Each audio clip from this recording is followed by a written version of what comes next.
మనం ఇంట్లో మా ఫ్రెండ్స్ కొనుక్కున్నారు వాళ్ళు కొనుక్కున్నారని చెప్పి మనం కొనిచ్చుకునే రోజులు పోయి మన పిల్లలు మనల్ని రివర్స్లో అలా అడుగుతున్నాడండి. మా వాడు ఎల్కేజీ చదువుతున్నాడు కానీ వాళ్ళ ఫ్రెండ్ వార్చి కొనుక్కున్నాడని నాకు వార్చి కావాలని గోల గోల అండి. ఉన్న వార్చిని కాస్త 2 రోజులకే ఓడగొడతాడు.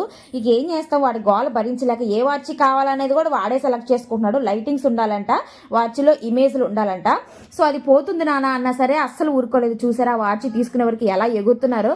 నాకు వాడిని చూస్తుంటే నేను చిన్నప్పుడు ఎగిరి నాకైతే గుర్తొచ్చిందండి. నేను కూడా అలాగే చేసేదాన్ని అనమాట చిన్నప్పుడు. సో సరే కదా అని చెప్పి అదైతే 150 రూపీస్ చెప్పారు. 100 రూపీస్కి అయితే బేరమాడి తీసుకున్నా. అవేమి గ్యారంటీ ఉండవండి, మా వాడి దగ్గర అసలే ఉండవు. అవి 4 రోజులు పనిచేసే మా వాడి దగ్గర వారానికే పోతాయి అనమాట. 100 రూపాయలకైతే ఆ వాచి తీసుకొని ఇంకా అక్కడ ఆయన చేత పెట్టిస్తున్నాం అనమాట. ఎలా పెట్టాలి ఏంటి లైటింగ్స్ అనేది చూపించారు. సో చాలా హ్యాపీగా ఫీల్ అయిపోయాడండి. రకరకాలు అడుగుతూ ఉంటాడు. ఈ పిల్లలు అసలు ఎంత ఫాస్ట్గా ఉన్నారో.